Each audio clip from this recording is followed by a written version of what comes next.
جن کی آوازیں بلند ہو گئی، جن کے رخسار پھیک گئے، میں کچھ مقامات فکر نوجوانوں کے لیے چھوڑ کے جانا چاہتا ہوں تاکہ وہ کتاب پڑھیں اور انہیں حقائق کا پتہ چلے۔ محمد ابن اشعث ملعون، اس نے پہلا کمانچہ مارا حسین کو۔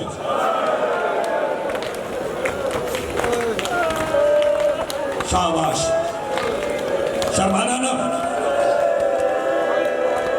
اشعث کا بیٹا ہے محمد ابن اشعث، جس نے حسین کو پہلا کمانچہ مارا۔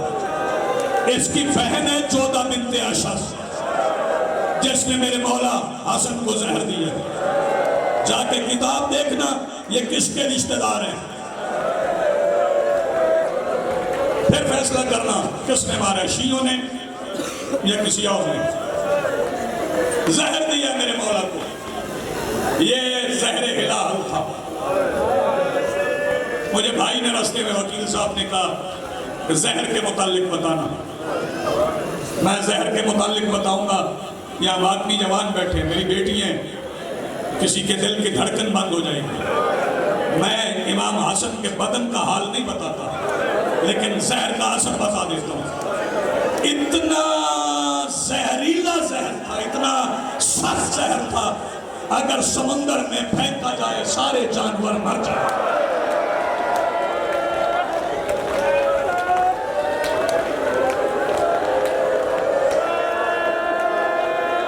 شہزادی آپ کو سلامت رکھیں، سیدہ آپ کو سلامت رکھیں۔ اور یہ پہلی بار زہر نہیں ملی میرے امام کو، ہاں یہ 7ویں بار ہے جو میرے مولا کو زہر ملی۔ 7ویں بار کبھی زین میں زہر دی گئی، ایسی زین بھی بنوا کے بھیجی گئی کہ اس پہ مولا بیٹھے گئے۔ اندازہ کرو وہ زہر کتنی خطرناک تھی جو زین سے بدن میں اثر کرتی۔ یہ آخری بار جودہ نے دی ہے اور پلا کے شربت کہتی ہے تھوڑا اور پئیں۔ مولا فرماتا ہے ضرورت نہیں، قاسم اسی سے یتیم ہو جائے۔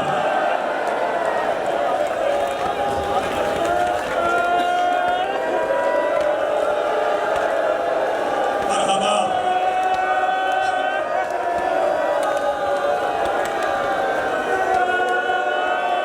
سیدہ سلامت رکھیں، آپ نے دیر تک ماتم کرنا ہے، لیکن میں شبیہ تابوت برآمد کروانے سے پہلے ایک گزارش ماتمیوں سے کروں گا کہ جب تابوت آئے لانا اس وقت جب میں مولا حسن کی گھر میں آمد واپسی پہ پڑھ لوں، پھر تابوت لانا۔ لیکن ایک گزارش کروں گا جب تابوت آئے نا بعد میں چھوڑنا، پہلے کتاروں میں دونوں طرف کھڑے ہونا، راستہ دینا، کیونکہ تابوت اس کا ہے جس کی بہنوں کو لوگ 9 گھنٹے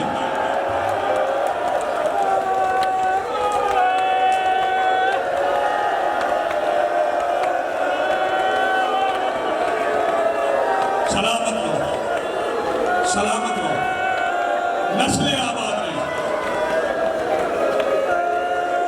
بطول کی اولاد کے غم کے سوا کوئی غم نہ دیکھو۔ میں نہیں کہتا جسے رونا نہ آئے وہ منہ چھپائے، میں کہتا ہوں آج جنازہ ہے، جسے رونا نہ آئے وہ رونے والی شکل بنائے۔ اگلا فکرہ کہہ رہا ہوں، آپ جیسے صاحبان معرفت نہیں سمجھیں گے تو کون سمجھے گا؟ مولا کو زہر مل گئی، مولا نے اس کی طرف دیکھ کے کہا میں مہربان نہیں تھا، میں تم پہ اکرام نہیں کرتا تھا۔ میں ایک فکر کہوں گا، مجھے ماتمی جوان معاف کر دیں، بیٹیاں معاف کریں گی۔ جودہ حسن کے سامنے ایسے ہنسی جیسے اکبر کا قاتل علی کی بیٹی کے ساتھ۔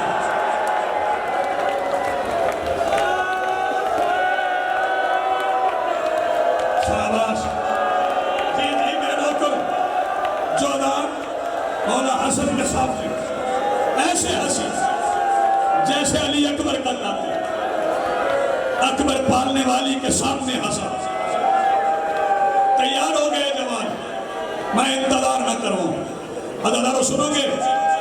زہر ملنے کے بعد 28 سفر کی رات پوری کائنات کا سہارا دیواروں کے سہارے پہ چلا. آئے پوری کائنات کا سہارا دیواروں کے سہارے پہ چلا. مولا نے سیدہ ام فروہ سلام اللہ علیہا کے پاکیزہ حجرے میں قدم رکھا. مالک داخل ہوئے حجرے میں. ام فروہ میرا بستر بنا. کیا حوصلہ تھا قاسم کی ماں کا. حسن آواز دے کے کہتا ہے یہ میرا آخری بستر ہے. یہ سوچ کے بنانا. بی بی نے بستر بنایا. اللہ کرے میں سمجھا سکوں. فکرہ میں کہوں گا اگر تم تک پہنچ گیا. اتنی سلوٹیں بستر میں پڑی. جب حسن لیٹے نہیں بات نا. سلوٹیں کب پڑتی؟ جب کوئی تڑپتا ہے وہ منہ چھپا لے جسے رونا نہیں آتا. کون فکرہ اتنی سلوٹیں پڑی جتنے فاطمہ کی سند کے پورزے تھے.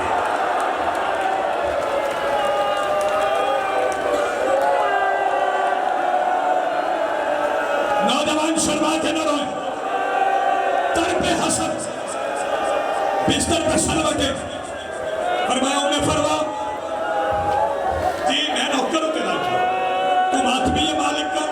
میں تیرا نوکر ہوں. میں آرام سے گئی. اتنی سلوٹیں پڑی جتنے حسن کی ماں کی سند کے پرزے ہوئے تھے. عزیزانو حسن آواز دے کے کہتے ہیں ام فروہ میرا قاسم کا ہے.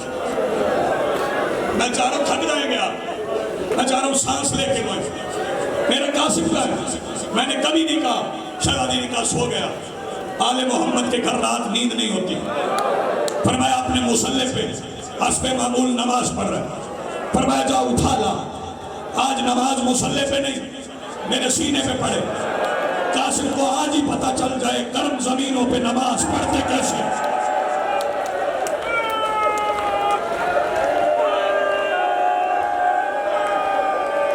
تیری جوانی سلامت رہے.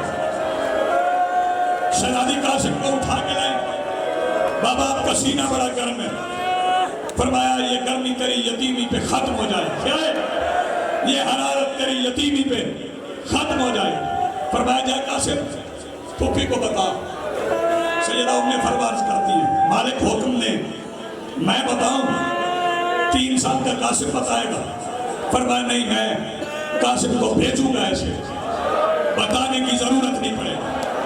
جو آدمی جوان بیٹھو میں ایک چہرہ دیکھ رہا ہوں. اگر میں دیکھ رہا ہوں تو وہ بھی آئی ہے جو بھائی کا پرسہ لینے آئی ہے. عزیزانو سنو گے؟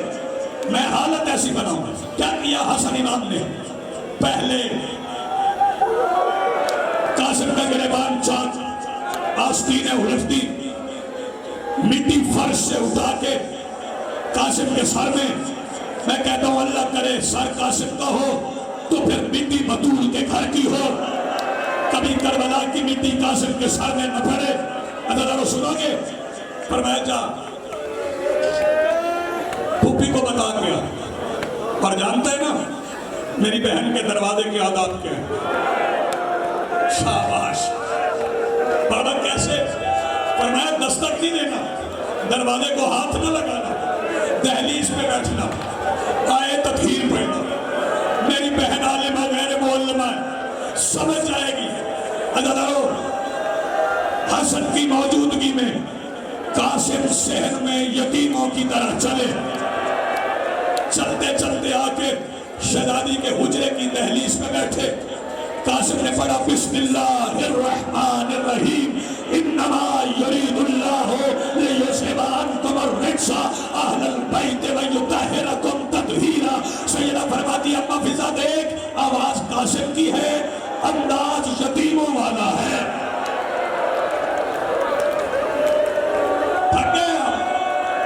تھک گیا. میں قریب آ گیا. دروازہ کھلا. قاسم کے سر میں مٹی دیکھی. اب مجھے جوان معاف کریں گے. پہلی بار بلند آواز سے علی کی بیٹی نے کہا قاسم.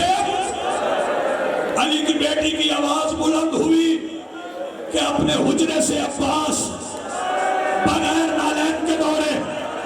سیدہ یہ بلند کے بولی. فرمایا قاسم کی حالت دیکھ. عباس دیکھ کے کہتے کس نے بنائی؟ قاسم کہتے بابا نے. سیدہ فرماتی ہے عباس میں سمجھ گئی. سیدہ سلامت رکھے جو ماتم کے لیے تیار ہو. ایک ایک جوان ماتم کرے گا. عدد سننا. سیدہ چلی. جب مولا عباس بولے نا ہر حجرے کا دروازہ کھل گیا. ہر مستور نکلی.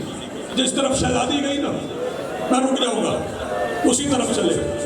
مولا حسن کے حجرے میں آ گئے. عباس پہلو میں کھڑے ہو گئے. بہن سامنے کھڑی ہو گئی. سامنے کھڑی ہو گئی. اب زہر ملا ہوا ہے.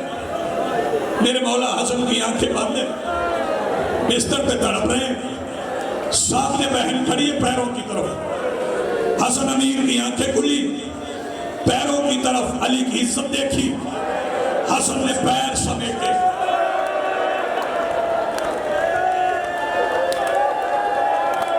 یہ ماتم جو معرفت میں ہوتا ہے. پیر سمیٹے. فرمایا سیدہ آپ ہٹ جائیں میرے پیروں کی طرف کھڑی نہ ہو. میں جلدی کر لیتا ہوں. شہزادی آئی. مولا حسین کھڑے. محمد حنفی ہے. اون ہے. جعفر ہے. عباس ہے. جعفر عسکر ہے. سارے بیٹے علی کے. میں قریب آ گیا ہوں. حسن امیر نے وصیتیں شروع کی. ایک ایک ہاتھ پکڑا. حسین بادشاہ کے ہاتھ.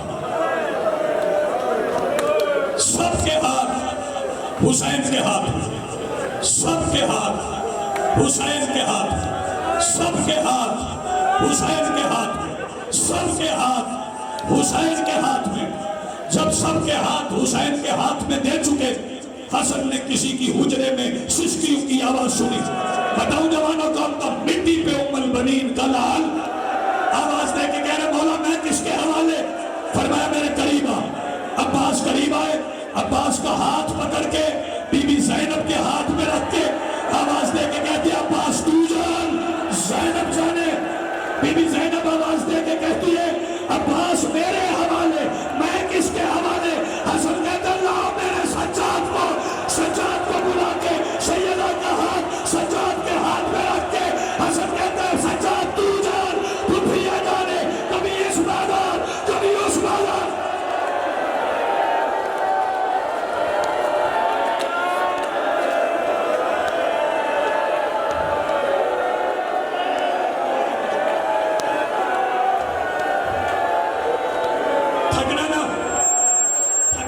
بہن کی گود میں تھا.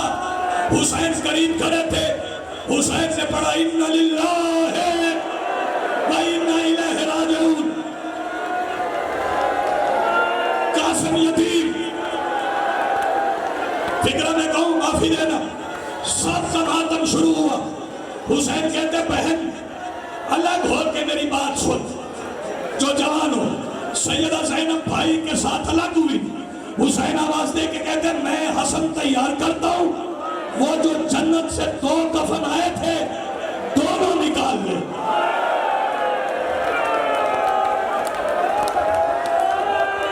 جس آدمی کو سمجھ آئیے وہ ماتم کرے گا. بھئیے جنازہ 1 کفن 2. ایسے جلدی نہیں ہو سکتی. پہلا کفن عباس اور حسین نے مل کے حسن کو پہنایا. ماتمیوں سنو گے. پھر حسن کا جنازہ آگے سے انہوں نے اٹھایا جن کے جنازے کسی نے نہیں اٹھایا. میں کیا پڑھ گیا ہوں تو کیا سن گیا؟ حسن کا جنازہ آگے سے انہوں نے اٹھایا جن کے جنازے کسی نے نہیں اٹھائے. جنازہ لے کے گھر سے نکلے رخ روضہ رسول کی طرف کہ کچھ مسلمان کسی کی قیادت میں جنازہ پڑھنے کے لیے آ گئے. عددارو یہ آواز دے کے ایک آواز آئی حسین واپس لے جا کہیں اور دفنا. ہم حسن کو رسول کے پاس دفن نہیں ہونے دیں گے. یہ آواز سننا تھی. عباس کے دونوں ہاتھ حسین کے پیروں پہ آئے. فرمایا ایک بار اجازت دے پھر جہاں چاہے حسن کو دفن کرنا. فرمایا اجازت ہے نماز. بھائی کا جنازہ اٹھا. سب سے بڑا مصیبت کا فکر کرو. حسن کا جنازہ عباس کے کندھے